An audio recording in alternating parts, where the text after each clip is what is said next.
ரீனாவுக்கு ரொம்ப காலமா கல்யாணம் ஆகாமவே இருந்துச்சு. ஏன்னா அவளோட மூக்கு கொஞ்சம் சப்பையா இருக்கும், கலரும் ரொம்ப கம்மியா தான் இருப்பா. ரீனாவை 15 பேருக்கு மேல ரிஜெக்ட் பண்ணிட்டு போயிட்டாங்க. ரீனா பசங்களுக்கு முகத்தை காட்டி காட்டி ரொம்ப மனசொடைஞ்சு போயிட்டா. அம்மா, இன்னைக்கு உன்னை பாக்கறதுக்காக பையன் வரப்போறாம்மா. நீ பியூட்டி பார்லருக்கு போய் ஐப்ரோ செஞ்சுக்கிட்டு வாம்மா.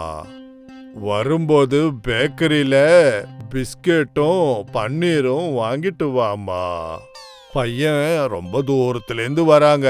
12-1 மணிக்குள்ள வந்துருவாங்க. அப்பா, நான் பியூட்டி பார்லர்லாம் போக மாட்டேன். நான் எப்படி இருக்கணும் அப்படியே என்னை ஏத்துக்கிறவ கிடைச்சா போதும். மேக்கப் பண்ணி பண்ணி நான் கழிச்சு போயிட்டேன். இங்க பாருமா, நீ எப்படி இருக்கியோ அப்படியே யாராலையும் உன்னை ஏத்துக்க முடியாது. இங்க பாருங்கங்க, இவளை இழுத்துட்டு போய் பியூட்டி பார்லர் கொண்டு போய் தள்ளி விட்டுட்டு வாங்க. இவளுக்கு ஃபேஷியல் ஏதாவது பண்ணி கூட்டிட்டு வாங்க, இல்லனா மகாராணி எப்பவும் வீட்லயே உட்காந்துருப்பா. இவளுக்கு சாப்பாடு ஒண்ணுமே செய்யவும் தெரியாது, எப்பவும் சும்மாவே உட்காந்து முடியே பாத்துக்கிட்டே இருக்கா. பெரிய உலக அழகின்னு நினைப்பு. அப்பா, அம்மாவோட வாயை மூட சொல்லுங்க, இல்லனா நான் என்ன பண்ணுவேன்னு எனக்கே தெரியாது. லக்ஷ்மி, நீ ஏன் இந்த மாதிரி பேசுற?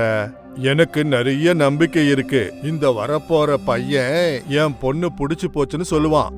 நாம கொஞ்சம் பொறுமையா தான் இருந்தாகணும். கடவுள் தான் ஜோடிய சேர்க்கிறவரு.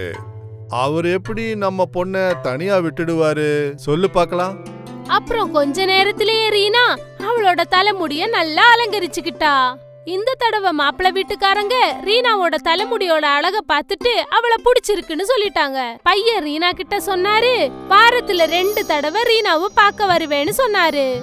ரீனா ரொம்ப சந்தோஷமாயிட்டா. ஏன்னா ரொம்ப நாளைக்கு அப்புறம் அவளோட கல்யாணம் முடிவாயிடுச்சு. அம்மா, நான் நாளைக்கு என்னோட ஃப்ரெண்டோட கிராமத்துக்கு போயிட்டு வரேன். நான் அவளை பார்த்து ரொம்ப நாளாச்சு. நாளைக்கெல்லாம் போக கூடாது. நாளைக்கு நீ என் கூட கடைக்கு வரணும். உனக்கு ட்ரெஸ் எல்லாம் வாங்க வேண்டி இருக்கு. ட்ரெஸ் வாங்க நமக்கு நாளான்னைக்கு போகலாம்.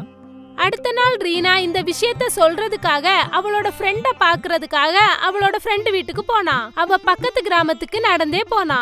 பக்கத்து கிராமத்துக்கு போற வழியில அவ பெரிய ஆலமரத்தை பார்த்தா. அந்த மரத்துல ஒரு பழைய பயங்கரமான பேய் இருந்தது.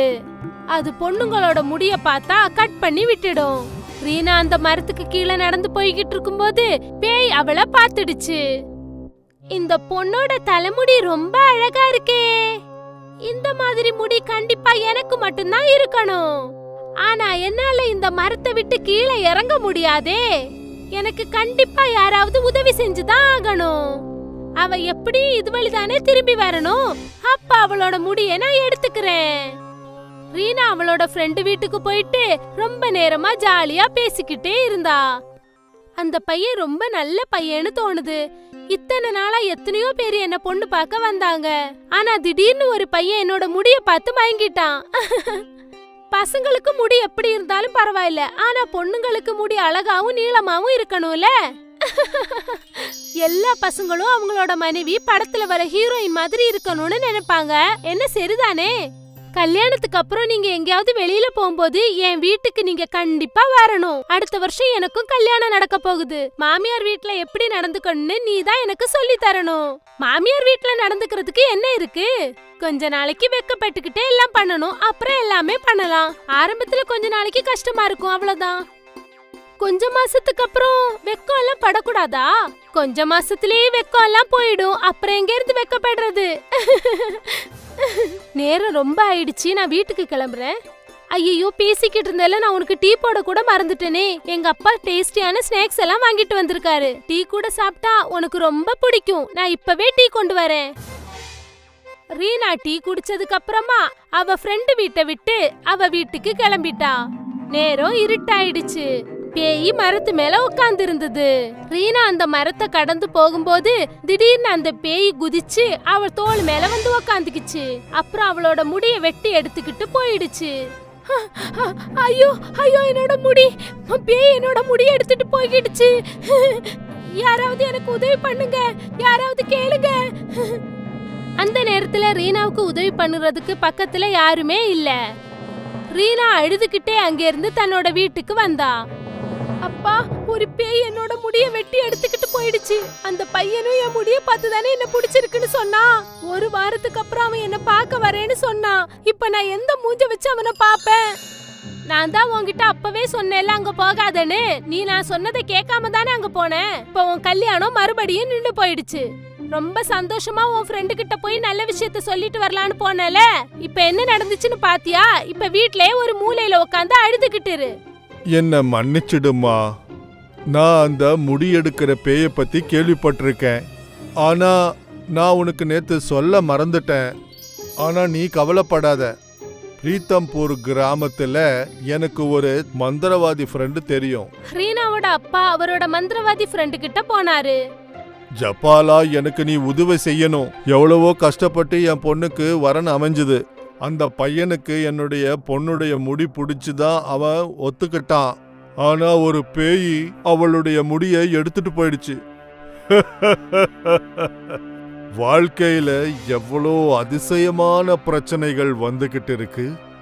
ஆனா நீ ஒன்னும் வருத்தப்படாத சமன்லால். நான் உனக்கு முல்தானி மிட்டிய தரேன். அது சாதாரணமான முல்தானி மிட்டி இல்ல. அத நீ கொண்டு போய் தடவுனா அவளுக்கு நீளமான முடி வளரும். என்னால உன் கூட வர முடியாது. ஏன்னா இந்த கிராமத்துல ஒரு சைத்தான் வந்து போய்கிட்டு இருக்கு. அதனால அந்த சைத்தான் கிட்ட இருந்து இந்த கிராமத்தை நான் காப்பாத்தணும். ஆனா நான் உனக்கு சொல்லிடுறேன், அந்த பேய்கிட்ட இருந்து நீ எப்படி காப்பாத்தப்படணும்ட்டு. மந்திரவாதி ரீனாவோட அப்பா சமன்லாலு கிட்ட காதுல ரகசியமா என்னமோ சொன்னாரு. அப்புறம் சமன்லால் திரும்ப அவர் வீட்டுக்கு போயிட்டாரு. சமன்லால் கிராமத்துல இருக்கிற எல்லார்கிட்டே சொன்னாரு, யாருக்கெல்லாம் நீளமான அழகான தலைமுடி வேணுமோ அவங்க எல்லாம் ராத்திரி 12 மணிக்கு அந்த ஆலமரத்துக்கிட்ட போகணும்னு சொன்னாரு. ரீனா கூட சேர்த்து கிராமத்துல இருக்கிற எல்லா பொண்ணுங்களையும் அந்த ஆலமரத்துக்கு கீழே கொண்டு போனாரு. சமன்லால் அவங்க கிட்ட மாய முல்டானி மெட்டிய கொடுத்தாரு. அந்த முல்டானி மெட்டிய எல்லாரையும் அவங்க தலையில போட்டுக்க சொன்னாரு. அத போட்டுக்கிட்டதும் எல்லாருக்கும் பெரிய முடி வந்தது. பேய் மரத்து மேல உட்காந்து இது எல்லாத்தையும் பார்த்துக்கிட்டு இருந்தது. இந்த முல்டானி மெட்டி கண்டிப்பா எனக்கு தான் வேணும். பேய் மரத்துல இருந்து கீழே இறங்கி அப்புறம் சமன்லால் கிட்ட சொல்லிச்சு, ஏ கிழவா, உன்கிட்ட இருக்கிற எல்லா முல்டானி மெட்டியையும் என்கிட்ட கொடுத்துட்டு இங்க இருந்து ஓடி போயிடு. சமன்லால் எல்லா முல்டானி மெட்டியையும் பேய் கிட்ட கொடுத்துட்டாரு. பேய் அந்த முல்டானி மெட்டியை எடுத்து தன்னோட தலையில தேய்ச்சதும் அதோட தலை எரிய ஆரம்பிச்சிடுச்சு. கொஞ்ச நேரத்திலேயே அந்த பேய் எரிஞ்சு சாம்பலா மாறிடுச்சு.